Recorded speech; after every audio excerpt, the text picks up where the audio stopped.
Good morning to all of you. Gyan Sudha channel में आप सबका हार्दिक अभिनंदन और स्वागत। मैं doctor Vikas Nautiyal, associate professor history, government of Rajasthan. आज हम मॉडर्न इंडिया के अंतर्गत जिस टॉपिक को ले रहे हैं वो हम बेसिकली फ्रीडम मूवमेंट का एक डिस्कोर्स ले रहे हैं, उस पर एक स्टडी करेंगे जिसमें खास करके इन दो बिंदुओं को हम लेंगे, फंडामेंटलिज्म एंड कम्युनलिज्म। फंडामेंटलिज्म और कम्युनलिज्म, इन बिंदुओं को, इन दोनों चीजों ने भारत के राष्ट्रीय आंदोलन को किस तरह से प्रभावित किया, ये इस पर आएगा। इसमें जो कॉम्पिटिटिव एग्जाम्स में क्वेश्चंस आते हैं वो कुछ तो फैक्चुअल होते हैं। फैक्चुअल जैसे कि हिंदू महासभा का जन्म कब हुआ, कहाँ हुआ, किसने किया, या मुस्लिम लीग का जन्म कहाँ हुआ, किसने किया, उसके बाद उनका जो कंट्रीब्यूशन है, उनको उन्होंने जो काम किया, कृतित्व उनका जो रहा, उन सब के बारे में क्वेश्चंस आते हैं। और क्या उनके, जैसे हम पाकिस्तान आंदोलन की बात करते हैं तो पाकिस्तान आंदोलन के पीछे बैकग्राउंड क्या क्या था, क्या क्या उन्होंने कंसेप्चुलाइजेशन किए, उन सब बातों को एग्जाम्स में पूछा जाता है। तो हमारा जो ओरिएंटेशन है वो ओरिएंटेशन वैचारिक के साथ साथ यहाँ पर एक जागरूकता भी अपने आप में है, लेकिन कॉम्पिटिटिव एग्जाम्स में क्या पूछा जाता है, क्योंकि बेसिकली ये इस पर्पस से पढ़ाया जा रहा है, ये एकेडमिक पर्पस से पढ़ाया जा रहा है, यहाँ पर बहुत स्पष्ट है इस बात का। और दूसरी बात ये, इस संदर्भ में बहुत से लोगों ने स्टडीज की है। जब हम वहाबी मूवमेंट की बात करते हैं जो कि एक इस्लामिस्ट मूवमेंट है, और जब हम आर्य समाज मूवमेंट की बात करते हैं जो एक हिंदुइज्म का मूवमेंट है, इन दोनों पर बहुत अध्ययन हुए। जब हम आज के इतिहासकारों की बात करते हैं, बिपिन चंद्रा ने इसका अध्ययन किया, उन्होंने कम्युनलिज्म पर मेजर काम किया है आधुनिक काल में, लेकिन उनका दृष्टिकोण कुछ मार्क्सिस्ट की ओर जाता है। तो यहाँ पर हम ये देखेंगे कि इस चीज ने भारत के इस स्वतंत्रता आंदोलन को कैसे प्रभावित किया, कितना प्रभावित किया। दरअसल यहाँ पर मैं ये कहना चाहूंगा कि 18वीं शताब्दी तक भारतीय उपमहाद्वीप में एक बड़े भाग में ब्रिटिश उपनिवेशवाद स्थापित हो गया, अर्थात एक प्रकार का विदेशी शासन यहां स्थापित हो गया, जिसका जो रिमोट कंट्रोल था, जिसकी जो डायरेक्शंस थी, वो डायरेक्शंस इंग्लैंड से आती थी। इसलिए इस बात को समझने का हमारे लिए महत्वपूर्ण बिंदु है कि किस तरह से उन्होंने सत्ता स्थापित की और उस सत्ता के खिलाफ भारतीयों ने कैसा संघर्ष किया। उस संघर्ष का नाम हम इंडियन फ्रीडम मूवमेंट दे रहे हैं। भारत का उपनिवेशवाद के विरोध में संघर्ष, भारत का जो स्वतंत्रता संग्राम है, वो एक तरह के, इसको हम कहते हैं इंडियन नेशनल मूवमेंट भी कहते हैं, लेकिन इंडियन नेशनल मूवमेंट जो है वो ज्यादातर लोगों ने 1885 के बाद माना है, क्योंकि वहां से राष्ट्रीय शब्द की जो एक वैधानिक विचारधारा है वो हमारे सामने आती है। लेकिन जब हम इंडियन फ्रीडम मूवमेंट की बात करते हैं तो वो तो उन जनजातियों से शुरू हो गया, उन समुदायों से शुरू हो गया जिन्होंने ब्रिटिश उपनिवेशवाद के विरुद्ध आवाज उठाई थी। इसलिए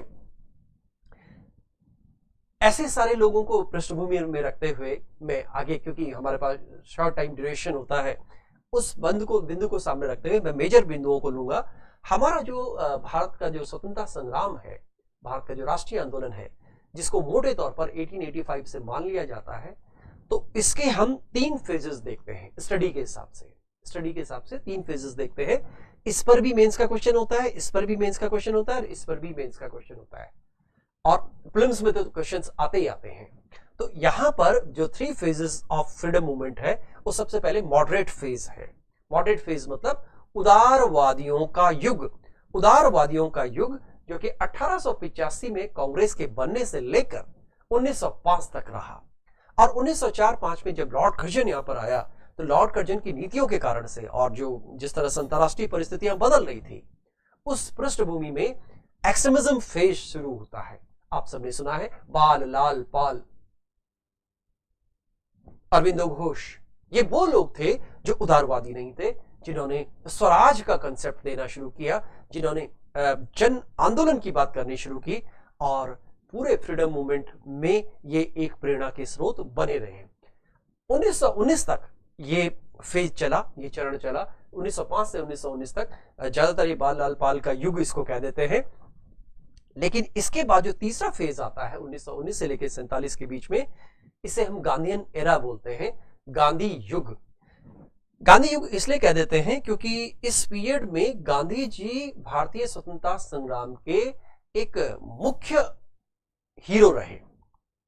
एक्चुअली ये मैं हीरो शब्द इसलिए इस्तेमाल कर रहा हूं कि गांधीयन फेज और गांधी युग ये कार्लाइल की विचारधारा पर आधारित है। कार्लाइल एक हिस्टोरियन थे, उन्होंने एक थ्योरी दी थी, great men's theory. Great men's theory का मतलब ये है, उनका कहना ये था कि प्रत्येक युग में किसी पर्टिकुलर महानुभाव, किसी पर्टिकुलर ग्रेट मैन, महापुरुष के माध्यम से इतिहास गति करता है और समस्त ऐतिहासिक घटनाएं उसके इर्द गिर्द होते हुए चलती हैं। यहां तक कि मार्क्सिस्ट हिस्टोरियन ने भी कहा है कि Gandhi ji Indian freedom movement के एक तरह से हेडक्वार्टर बने रहे, चाहे वो राजनीति में रहे हो, चाहे राजनीति से बाहर हो गए हो। तो इसलिए गांधी जी का जो ये पार्ट है ये अपने आप में महत्वपूर्ण है। इसीलिए लास्ट में लिखा हुआ है टुवर्ड्स फ्रीडम, स्वतंत्रता की ओर। अभी पिछले दशक में एक प्रोजेक्ट भारत सरकार ने किया था, ICHR ने, जिसका नाम ही था टुवर्ड्स फ्रीडम। टुवर्ड्स फ्रीडम में जब हम स्वतंत्रता की ओर 1919 के बाद, क्योंकि अंग्रेजों का एक दृष्टिकोण था, अंग्रेज एक बात कहा करते थे, हम यहां भारत में परमानेंट नहीं है, हम जाएंगे। कब जाएंगे? जब भारतीय शासन करना सीख जाएंगे। एक्चुअली ये अप्रोच डेवलप हुई कैम्ब्रिज से। तो कैम्ब्रिज की ये अप्रोच कि भारतीयों को सिखाने के लिए आए हैं, ये ठीक वही थी जिसे हम व्हाइटमैन्स बर्डन थ्योरी कहते हैं, जो कि लियोनार्ड, जब हम व्हाइटमैन्स बर्डन थ्योरी की बात करते हैं, मूल रूप से एक कविता थी। ये बोला गया कि ये जो भारत जैसे देश हैं, अश्वेत देश हैं, ये असभ्य देश हैं और ये भार हैं यूरोपियन देशों पे, यूं कहें कि इंग्लैंड पर, तो इसलिए इसे व्हाइटमैन बर्डन थ्योरी कहा जाता है। तो उनका कहना यह था कि जब भारतीय प्रशासन करना सीख जाएंगे, जब भारतीय ठीक समझदार हो जाएंगे, तो हम देश छोड़कर चले जाएंगे। और ये बात वो कहते रहे, लेकिन वो दिन कब आएगा नोबडी नोस। क्योंकि आपको आश्चर्य होगा, जब भारत के स्वतंत्रता संग्राम का जो अंतिम विधेयक था, जिस पर डिस्कशन हो रहा था वहां पर हाउस ऑफ कॉमन्स में, वहां पर भी बहुत से सांसद 1947 तक में नहीं चाहते थे कि भारत को अलग कर दिया जाए, भारत को स्वतंत्र कर दिया जाए। तो ये एक भारत के स्वतंत्रता संग्राम का एक विलक्षण बिंदु है।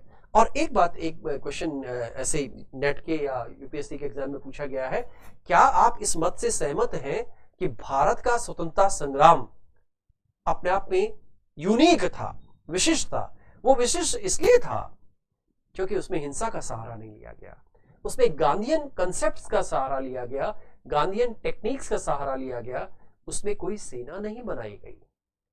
तो इसलिए भारत का स्वतंत्रता संग्राम अपने आप में यूनिक हो जाता है। और बहुत से बिंदु हैं जिनके सेपरेटली हम जिनको टेकअप करेंगे।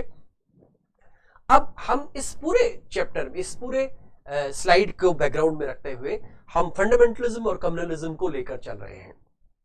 दरअसल ये दो ऐसे बिंदु हैं कि ऐसा नहीं था कि ये इतिहास में कभी न रहे हो। फंडामेंटलिज्म मूल रूप से धर्म से संबंधित शब्दावली के रूप में समझ लिया जाता है। कम्युनल शब्द धर्म संबंधी या समुदाय संबंधी शब्दावली से समझा जाता है। जब कोई व्यक्ति उसमें उग्र या अति उग्र विचारधारा को रखे तो उसको हम कम्युनल कह देते हैं, उसको हम फंडामेंटलिस्ट कह देते हैं। फंडामेंटलिस्ट आप सुनते हैं, देखते हैं, बहुत से लोग कहते हैं कि आई एम फंडामेंटलिस्ट। फंडामेंटलिस्ट का सामान्य मतलब यह है, यहां कोई वाद विवाद की बात नहीं है, सामान्य मतलब यह है कि जो उस धर्म के, पर्टिकुलर धर्म के, जो भी धर्म को मानने वाला है, उसके मूल सिद्धांतों का पालन करता हो, सुदृढ़ता से पालन करता हो, उसे हम फंडामेंटलिस्ट कह देते हैं। लेकिन आप फंडामेंटलिस्ट हो, कोई प्रॉब्लम नहीं है। आपके फंडामेंटलिस्ट होने के कारण से अन्य कोई दूसरा व्यक्ति प्रभावित नहीं होना चाहिए। अन्य किसी समुदाय को, अन्य किसी व्यक्ति को, अन्य किसी भाषा बोलने वाले को कोई समस्या नहीं होनी चाहिए। तो इसलिए इसकी स्टेजेस आती हैं। तो एक्चुअली ये पूरे दुनिया के इतिहास में रहा है कि जब हम हिस्टोरिकल करंट्स को देखते हैं, इतिहास की गति कैसे चलती है, इतिहास की गति कैसे चलती है, तो दो रूपों में भारतीय स्वतंत्रता संग्राम को हम देख सकते हैं। एक को फंडामेंटलिस्ट अप्रोच कहते हैं और एक को लिबरल अप्रोच कहते हैं। फंडामेंटलिस्ट और लिबरल अप्रोच को समझने से पहले मैं थोड़ा मध्यकाल की भी चर्चा यहाँ पर करना चाहूंगा। आप सबने सुना और देखा कि कह देते हैं कि अकबर का दृष्टिकोण तुलनात्मक रूप से उदारवादी था। मैं शब्द इस्तेमाल कर रहा हूं तुलनात्मक रूप से। उदारवादी शब्द के बजाय मैं शब्द इस्तेमाल करूं कि ही वॉज मोर प्रोग्रेसिव। उसके जमाने में बदायूनी जैसे लोग भी थे जो कि रेडिकलिस्ट थे, उग्रवादी थे। और जब हम औरंगजेब के पीरियड में आते हैं तो औरंगजेब एक टॉप रेडिकलिस्ट बनता है, जबकि उसी के काल में हम एक और व्यक्ति को पाते हैं जिसे हम दारा शिकोह भी कहते हैं। तो ये जो दो करंट्स हैं ये इतिहास में सदैव रहे हैं। इसी तरह से जब हम भारत के इस स्वतंत्रता आंदोलन की बात करते हैं, फ्रीडम मूवमेंट की बात करते हैं, तो यहां पर भी ये दो करंट्स हैं। एक को हम फंडामेंटलिस्ट कह रहे हैं जो धर्म से संबंधित यहां पर हम टेकअप कर रहे हैं, और एक को हम लिबरल अप्रोच कह रहे हैं। ये लिबरल अप्रोच एक्चुअली यूं कहें कि 18वीं 19वीं शताब्दी में जो ब्रिटेन का लिबरल एटीट्यूड था, खास करके ब्रिटेन में इसलिए बोल रहा हूं क्योंकि ब्रिटेन का हमारे यहां शासन था। लिबरल अप्रोच बहुत से देशों में रही यूरोप के, लेकिन इस लिबरल अप्रोच के लोगों ने, इस आइडियोलॉजी ने भारतीय राष्ट्रीय कांग्रेस के जो मूल शुरुआत के लीडर्स थे, चाहे हम मेन गोखले की बात करते हैं या कोई और नौरोजी की बात करते हैं, नौरोजी तो खुद ही इसी पार्टी के टिकट पर वो एमपी हुए थे, तो इन लोगों पर इस लिबरल आइडियोलॉजी का असर पड़ा था। क्योंकि ये लिबरल आइडियोलॉजी है इसलिए ये सबको साथ लेकर चलने की बात करेंगे, इसलिए ये एक कोऑर्डिनेशन की बात करेंगे। इसीलिए इस तरह के लोगों ने गंगा जमुनी कल्चर पर बल दिया। गंगा जमुनी कल्चर का मतलब है कंपोजिट कल्चर या हिंदू मुस्लिम संस्कृति का एक समन्वय। उसको हम यहाँ गंगा जमुनी, ये शब्द आप बहुत से स्कॉलर्स के उसमें उनके कथनों में, उनके राइटिंग्स में आप खूब देखेंगे। गंगा जमुनी, गंगा भारत की पहचान है, गंगा भारत की संस्कृति की पहचान है, खास करके सनातन संस्कृति की। और जमुनी इसलिए शब्द इस्तेमाल किया जा रहा है कि जो इस्लाम से संबंधित लोग आए नॉर्दर्न इंडिया में, उन्होंने अपने को एस्टेब्लिश किया यमुना नदी के किनारे। दिल्ली यमुना के किनारे था, आगरा यमुना के किनारे था, और सल्तनत काल में और मुगल काल में ये दो मेन पॉलिटिकल सेंटर्स रहे, तो इसलिए इसको गंगा जमुनी कल्चर कह देते हैं। और भारत का जो राष्ट्रवादी आंदोलन है ये इन दो आइडियोलॉजी से निरंतर प्रभावित रहा। तो ये जो कांग्रेस की विचारधारा है ये गंगा जमुनी कल्चर के अंतर्गत डेवलप हुई, और इसी के अंतर्गत आईएनसी यानी भारतीय राष्ट्रीय कांग्रेस ने इस नेशनलिस्ट मूवमेंट को चलाया। यही कारण था कि गांधी जी सदैव हिंदू मुस्लिम एकता की बात करते रहे। यही कारण था कि गांधी जी सबको साथ लेकर चलने की बात करते रहे। तो चाहे वो पूंजीपति उद्योगपति हो, चाहे किसान हो, चाहे श्रमिक हो, सबको जोड़ो, इस देश को जोड़ो। अगर एक बड़े दुश्मन से लड़ना है, और बड़ा दुश्मन कौन था? ब्रिटिश एम्पायर, ब्रिटिश एम्पायरलिज्म, ब्रिटिश साम्राज्यवाद, इसके विरुद्ध लड़ना है तो हम सबको एक होना पड़ेगा। तो एक लिबरल आइडियोलॉजी थी जिसके माध्यम से एक हो सकते थे। जब ये मूवमेंट हुआ, यहां से इंडिपेंडेंस प्राप्त हुई, और यही धारा आज हम डेमोक्रेटिक और सेकुलर इंडिया के रूप में देखते और पाते हैं। अब बात करते हैं दूसरे करंट की, दूसरे धारा की। ये धारा आई फंडामेंटलिज्म की, और इस फंडामेंटलिज्म का संबंध क्योंकि धर्म से रहा, चाहे हम इस्लाम की बात करें चाहे किसी और धर्म की। जब हम इस्लाम की बात करते हैं तो वहां पर वहाबी मूवमेंट आता है। वहाबी मूवमेंट, ये इसकी चर्चा अभी आगे मैं करूंगा, जिन्होंने गो बैक टू कुरान की बात की। जब हम आर्य समाज की बात करेंगे तो वो गो बैक टू वेदास की बात करेंगे, वेदों की ओर लौटो। स्वामी दयानंद कहा करते थे वेदों की ओर लौटो, जबकि जो वहाबी मूवमेंट है वो कहता था कुरान की ओर लौटो। ये पीछे देखने की बात करते हैं। तो जो फंडामेंटलिस्ट है, ये फंडामेंटलिस्ट पिछले ज्ञान की बात करते हैं, पीछे जाने की बात करते हैं, और ये लिबरल अप्रोच है, ये आगे जाने की बात करते हैं। ये दो मेजर फर्क है। ये धर्म की तरफ जाते हैं, ये सबको जोड़कर चलने की बात करते हैं।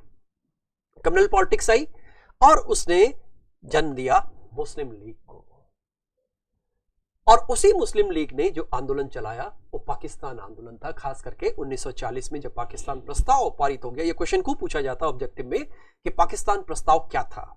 तो पाकिस्तान प्रस्ताव भारत से एक अलग पाकिस्तान बनाने पर था। पाकिस्तान का कंसेप्ट मूल रूप से वैचारिक रूप से और ऑन पेपर्स रहमत अली ने दिया था। रहमत अली के स्टूडेंट था कैम्ब्रिज का, और उसने जो ये कंसेप्ट दिया था, उसने बोला था कि पाकिस्तान कैसे बने। ये करीब गोलमेज सम्मेलन की बात है। उस समय जिन्ना ने उसे एक बच्चे की सनक कहकर के किनारे कर दिया, और बाद में जिन्ना ही उस पूरे पाकिस्तान मूवमेंट के नेता बनते हैं। ये बड़ा एक विरोधाभास है। अब यहाँ पर देखते हैं कि मुस्लिम लीग जैसे पार्टियां सामने आती हैं, तो दूसरी तरफ हम देखते हैं कि हिंदू महासभा का भी जन्म होता है। हालांकि हिंदू महासभा 1915 में इस रूप में बनी, मूल रूप से हिंदू महासभा नाम, ऑल इंडिया हिंदू महासभा नाम 1921 में आया। 1916 में जब हरिद्वार में कुंभ हो रहा था, कुंभ हमारे देश की सनातन परंपरा है। कुंभ का मेला हम जानते हैं कि 4 जगहों पर होता है, हरिद्वार है, इलाहाबाद है, उज्जैन है और त्र्यंबकेश्वर यानी कि नासिक है। तो इन 4 जगहों पर होता है और वहां पर एक बहुत बड़ा ओकेजन होता है। तो इस अवसर पर एक सेवा के रूप में ऑल इंडिया हिंदू महासभा का जन्म हुआ था। नामकरण ये उस समय, नामकरण बाद में 1921 में हुआ, लेकिन मूल जन्म इसका यहाँ पर हुआ। और जब ये 2 पक्ष आए, एक्चुअली हिंदुओं का संगठित होना सबसे पहले नॉर्थ वेस्ट की तरफ से शुरू हो गया था। नॉर्थ वेस्ट का मतलब क्या है? तब का और आज का पंजाब, उनका पंजाब, पाकिस्तान वालों का पंजाब। तो उस पंजाब में हिंदुओं का संगठित होना पहले से शुरू हो गया था। तो यहां पर मुस्लिम लीग ने तो पृथक पाकिस्तान की बात की, लेकिन जब हम हिंदू महासभा की बात करते हैं और 1925 में जब हेडगेवर और तिलक के अनुयायियों ने आरएसएस को जन्म दिया, ये क्वेश्चन भी आपसे पूछा जा सकता है, आरएसएस कब बनी, किसने बनाई? तो आप देखेगा कि ये एक 1925 सितंबर 1925 में बना हुआ संगठन है। एक दक्षिणपंथी धर्म से संबंधित सेवा संगठन था। हेडगेवर जिसके प्रमुख थे और तिलक के अनुयायी, मैंने अभी आपको बताया था बाल लाल पाल, तो तिलक के अनुयायी थे जिन्होंने इसको जन्म दिया। और हिंदू महासभा आरएसएस है, जिसको आजकल लोग संघ परिवार कह देते हैं। तो ये एक कम्युनल पॉलिटिक्स बेस में शुरू हुई, जिसको कुछ लोग आज सांस्कृतिक राजनीति भी कहते हैं। और इसने जन्म दिया हमारे देश में कम्युनल पॉलिटिक्स को। तो 2 रास्ते आए, इसमें पोलराइजेशन का रास्ता आया, इसमें जोड़ने का रास्ता आया। और दोनों के तर्क अपने अपने हैं, दोनों के तर्क अपने अपने हैं। और दोनों के तर्कों में आपको ऐसी लॉजिकल एबिलिटी मिलेगी कि आप उसको एक बार सुनेंगे, समझेंगे। तो ये बात बिंदु इसमें आता है। तो 2 धाराएं सामने आती हैं। अब जरा एक बार के लिए देख लें कि फंडामेंटलिज्म होता क्या है। एक्चुअली फंडामेंटलिज्म एक किसी भी धर्म में, दुनिया का कोई भी धर्म हो, सभी धर्मों में ये शब्दावली है, यानी कि जो हम ऐसा व्यक्ति जो किसी धर्म विशेष के मूल सिद्धांतों को फॉलो करता हो। कुछ लोगों ने इसको फंडामेंटलिज्म को केवल इस्लाम से जोड़ दिया, लेकिन केवल इस्लाम से नहीं है।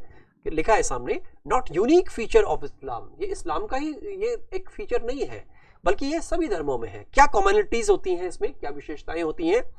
Deep disappointment and disappointment with modern norms, आधुनिक जो व्यवस्था है इससे ये नाराज है। और ये दिखाते हैं, पीछे की तरफ जाने की बात करते हैं, गोल्डन एज, मैंने आपको बताया, go back to Quran, go back to Vedas, पीछे जाने की बात करते हैं। और ये सांस्कृतिक राजनीति, धर्म की राजनीति करने पर बल देते हैं फंडामेंटलिस्ट। जब भारत में फंडामेंटलिज्म की बात करते हैं तो इस फंडामेंटलिज्म को हम 2 रूपों में देखते हैं। खास करके यहाँ पर मैं इस्लामिक फंडामेंटलिज्म की बात कर रहा हूँ। यहाँ जरा 2 शब्दों पे मैं जोड़ दूंगा, एक को हम इस्लामिक शब्द कह रहे हैं और एक को हम इस्लामिस्ट शब्द कह रहे हैं। इस्लामिक शब्द एक अपने आप में धार्मिक शब्द है। कोई व्यक्ति इस्लामिक है, देयर इज नो इश्यू, कोई बात नहीं है। लेकिन जब हम इस्लामिस्ट शब्द की बात करते हैं तो इस्लामिस्ट में पॉलिटिकल आइडियोलॉजी जुड़ जाती है। पॉलिटिकल आइडियोलॉजी, जब उसका धर्म का राजनीतिक रूप से उसका कुछ प्रयोग किया जाता है तो वहां हम इसको इस्लामिस्ट कहना शुरू कर देते हैं। जैसे हम एक शब्द कहते हैं हिंदुत्व, हिंदुइज्म तो एक धर्म संबंधी शब्द है। जब हम हिंदुत्व की बात करते हैं तो वहां पर कुछ पॉलिटिकल एंगल आ जाता है। तो आप देखेंगे जब हम इसका इंडियन इंपैक्ट देखते हैं तो शाह वलीउल्लाह वहाबी आंदोलन के जनक रहे। शाह वलीउल्लाह को इंडिया में इंडियन मुस्लिम फंडामेंटलिज्म का आधुनिक काल में पिता कहा गया। आधुनिक काल में पिता कहा गया, जिन्होंने अब्दुल वहाब के साथ मिलकर के वहाबी आंदोलन चलाया। वहाबी आंदोलन बेसिकली उन्हीं वहाब के नाम पे, जो अब्दुल वहाब हुआ करते थे, उन्हीं के नाम पर पड़ा था। और शाह वलीउल्लाह के साथ मिलकर के इन्होंने वहाबी आंदोलन चलाया। बाद में सैयद अहमद राय बरेलवी, ये क्वेश्चन खूब पूछा जाता है, इसको मैं यहाँ पे लिख भी दूं तो बेटर रहेगा। सैयद अहमद राय बरेलवी,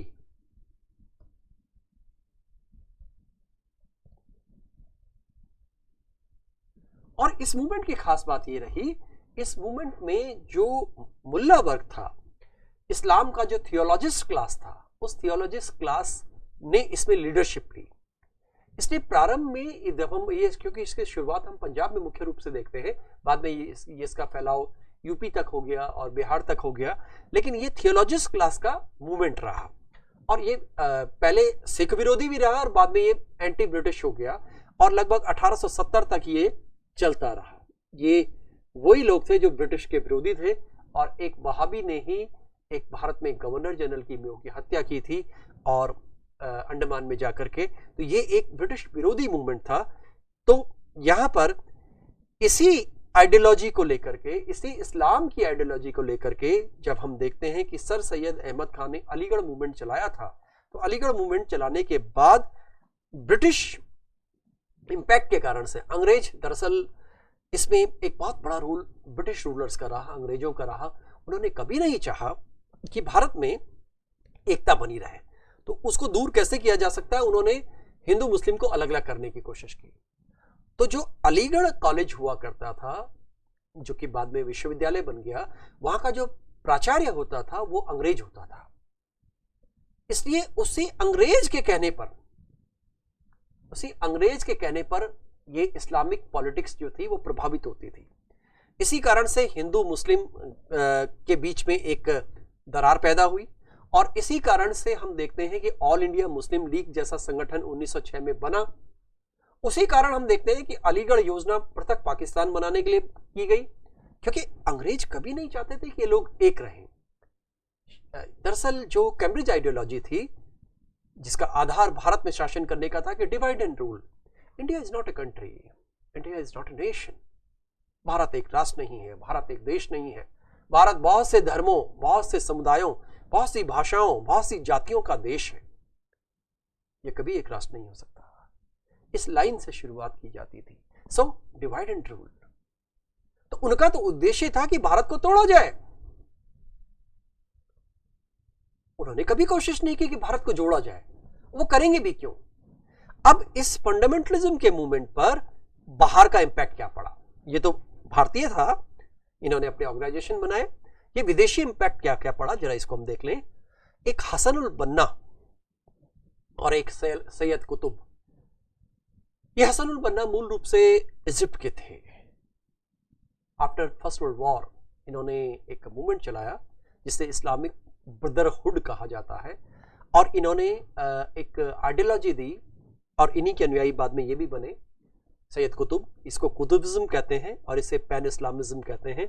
इन लोगों ने जो आइडियोलॉजी दी, उस आइडियोलॉजी में भी सेम यही था कि इस्लाम को रीइस्टेब्लिश कैसे किया जाए। तो एक मूवमेंट हुआ करता था जिसे हम खिलाफत कहते थे। एक मूवमेंट क्या, एक इंस्टीट्यूशन कह लीजिए, मूवमेंट तो भारत में शुरू हुआ था खिलाफत मूवमेंट। तो इन्होंने एक ऐसी चीज बनाई और भारत के संगठनों पर भी इनका असर पड़ता रहा। इसकी थ्योरी को कुतुबिज्म कहा गया। आपको सुनकर हैरानी होगी कि जो जिहादी स्कूल्स हैं, जो टेररिस्ट के स्कूल्स हैं, वहां पर भी इस आइडियोलॉजी को, इनकी आइडियोलॉजी को पढ़ाया जाता है, क्योंकि ये बेस प्रदान करते हैं इस तरह के जिहादी टेररिज्म को। क्योंकि ये बात बिल्कुल सच है और ये बात बहुत चर्चा में आई कि धर्म के आधार पर आतंकवादी या टेररिस्ट नहीं कहना चाहिए, लेकिन यहां पर इन्होंने धर्म को बेसिस बनाया और जो कुरान की शब्दावली थी, जो धर्म की शब्दावली थी, उस धर्म की शब्दावली का कई जगह मिस इंटरप्रिटेशन हुआ। तो इसलिए हम इनको यहां पर इस रूप में पढ़ रहे हैं। अब एक बात यहां पर करना चाहेंगे हम, जब हम भारत की बात करते हैं, भारत में रिलीजन की बात करते हैं, तो यहां जो हिंदुस्तान के रिलीजन है, भारत के रिलीजन है, भारतीय भूमि के रिलीजन है, इसमें दो तरह के रिलीजन्स की चर्चा कर सकते हैं। पहला रिलीजन जिनका ओरिजिन इंडियन है, इंडियन ओरिजिन के धर्म, ये हिंदुइज्म है। वैसे तो हिंदुइज्म कोई धर्म नहीं था, हिंदुइज्म और ये एक, जब हम हिंदुइज्म की बात करते हैं, सिखिज्म की बात करते हैं, धर्म नहीं थे दरअसल मूल रूप से। ये मूल रूप से जैसे कि कहा भी गया है, हिंदुइज्म वे ऑफ लाइफ। और हिंदुइज्म तो बाहर से आने वालों ने इसको कह दिया, क्योंकि ये अपने आप में रिलीजन नहीं था, धर्म तो था लेकिन रिलीजन नहीं था। लेकिन मोटे तौर पर हमारा कहने का तरीका होता है कि हम इस रूप में कह देते हैं। तो यहां पर एक बात आती है कि जिन धर्मों की उत्पत्ति भारत में है, एक धर्म वो है। आप देखिएगा हिंदुज्म, सिखिज्म, जैनिज्म, बुद्धिज्म, ये सारे इनका उदय कहां हुआ? भारत में हुआ। लेकिन जब हम फॉरेन ओरिजिन के रिलीजन्स की बात करते हैं जो कि भारत में भी हैं, वो है क्रिश्चियनिटी, इस्लाम। ये दो धर्म ऐसे हैं जो कि भारत से बाहर जिनका उदय हुआ, लेकिन भारत में ये है, एग्जिस्ट करते हैं, और एक जनसंख्या का एक बड़ा प्रतिशत इन धर्मों को मानने वालों का है। इसलिए इस धर्म की बात को देख करके धर्म की राजनीति की जाती रही पूरे 20वीं शताब्दी में और आज तक।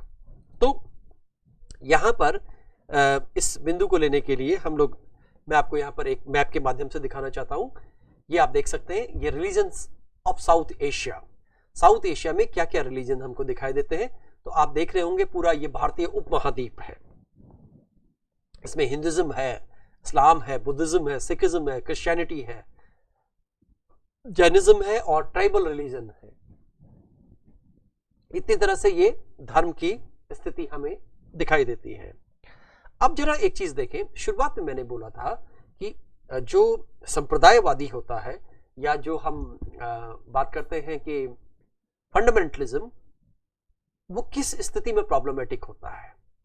तो पहली स्थिति है स्टेज ऑफ रिलीजियसनेस, धार्मिकता। धार्मिकता क्या है? एक व्यक्ति अगर अपने धर्म के अनुसार आचरण करता है, वो पूजा पाठ कर रहा है या कर्मकांड कर रहा है या यूं कहें कि नमाज पढ़ रहा है, कोई भी किसी भी धर्म से रिलेटेड कोई भी कर्मकांड हो सकते हैं, जब तक वो दूसरे को प्रभावित नहीं कर रहे हैं तब तक कोई प्रॉब्लम नहीं है, यहां कोई समस्या नहीं है। वो अपने रिफॉर्म्स की भी बात करता है, अपने रिस्टोरेशन की बात करता है। अगर हम कहते हैं कि गो बैक टू वेदास, तो इसमें कोई बुराई नहीं है, वेदों की ओर जाए, वेदों को पढ़े, गो बैक टू कुरान, कुरान को पढ़े, कोई इश्यू नहीं है। लेकिन जब सेकंड स्टेज आती है, जब सेकंड स्टेज आती है, जब सेकंड स्टेज को समझ लें, ये सेकंड स्टेज इस रूप में आ रही है।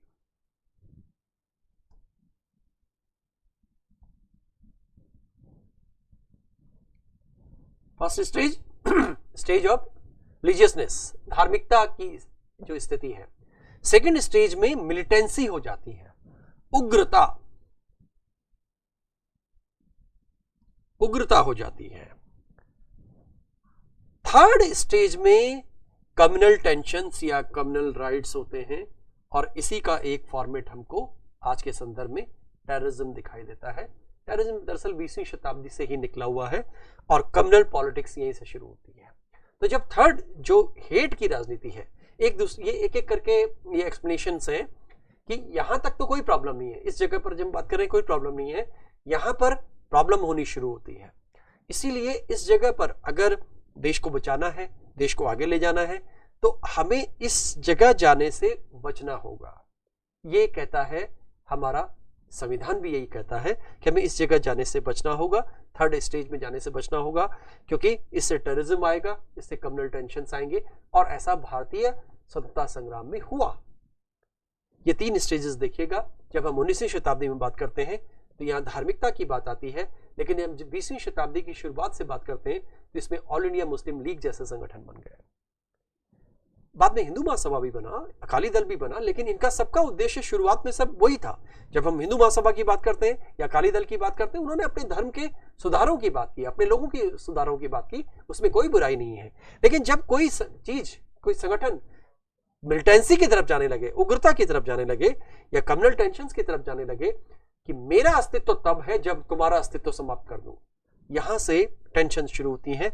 और यही हमारे फ्रीडम मूवमेंट में कई जगह पर होता है। ये मैंने नाम लिया था शाह वलीउल्लाह, इन्हें इस्लामिक फंडामेंटलिज्म का पिता कहा जाता है भारतीय इस्लाम में और भारत के इतिहास में। दारुल उलूम जो इन्होंने बनाया था, इनके दारुल उलूम इन्होंने भी डेवलप किया, और बाद में हम जब बात करते हैं, ये खूब पूछा जाता है एग्जाम में कि देवबंद स्कूल एक तरह का दारुल उलूम ही है, जो कि रशीद अहमद गंगोही और मोहम्मद कासिम नानोतबी 1867 में उन्होंने इसकी स्थापना की थी। 1867 में, ये सहारनपुर में एक जगह है देवबंद, वहां इन्होंने इसकी स्थापना की थी। और देवबंद स्कूल, ये खूब क्वेश्चन पूछा जाता है, इसलिए इसको ध्यान से देखें। रशीद अहमद गंगोही और मोहम्मद कासिम नानोतवी। और इसी दूसरे आइडियोलॉजी को मैंने बताया था आपको, हसनुल बन्ना, ये विदेशी प्रभाव है। मुस्लिम ब्रदरहुड उन्होंने शुरू किया 1926 में। क्या चाहते थे वो? रिस्टोर करना चाहते, खिलाफत को वो रिस्टोर करना चाहते थे और वेस्टर्न डेमोक्रेसी को वो इसका विरोध करते थे। आपने देखा होगा जो आज भी जो इस्लामिस्ट ऑर्गेनाइजेशन है वर्ल्ड लेवल पर, वो अमेरिका का, इंग्लैंड का विरोध करते हैं और उस डेमोक्रेसी का विरोध करते हैं। ये एक नाम और आता है जिनकी चर्चा अक्सर आती है, मुदैदी। ये भारत में जमात इस्लामी के संस्थापक रहे और इनका भी जो एक इस्लामिस्ट मूवमेंट था उसमें योगदान रहा। जिन्ना आपके सामने है, जिन्ना टू नेशन थियोरी का संबंध लोग सावरकर साहब से भी जोड़ते हैं। तो उन्होंने भी हिंदू राष्ट्र की बात की थी, हिंदू राष्ट्रवाद की बात की थी और उन्होंने एक बड़ा फेमस लाइन बोली थी कि हिंदू वो है जो जिसकी कर्म भूमि, पुण्य भूमि भारत है। पुण्य भूमि जिसकी भारत है और पितृभूमि जिसकी भारत है। पितृभूमि भारत है मतलब जिसके पूर्वज भारत में रहते थे, और पितृभूमि जिसकी, पुण्य भूमि जिसकी भारत है मतलब जिसके जो यूं कहें कि तीर्थ स्थान है वो भारत में हो। तो आप सब समझ सकते हैं इस बात को कि इस्लाम और क्रिश्चियनिटी उससे बाहर हो गया। तो ये टू नेशन थ्योरी जिन्ना के साथ भी है और उनके साथ भी है। अब इसके कारण से ये फंडामेंटलिज्म आया, इंट्रा एंड इंटर कॉन्फ्लिक्ट हुआ।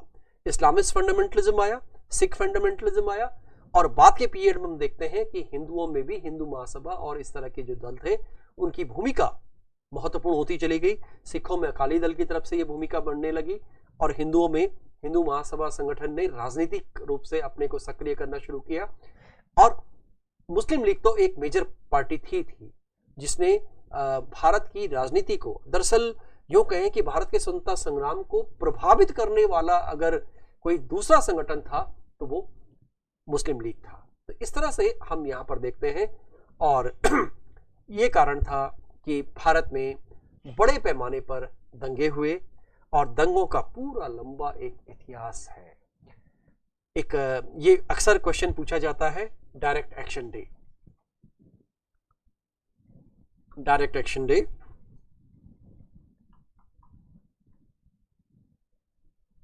1940 लाहौर सेशन, जिन्ना इसकी अध्यक्षता कर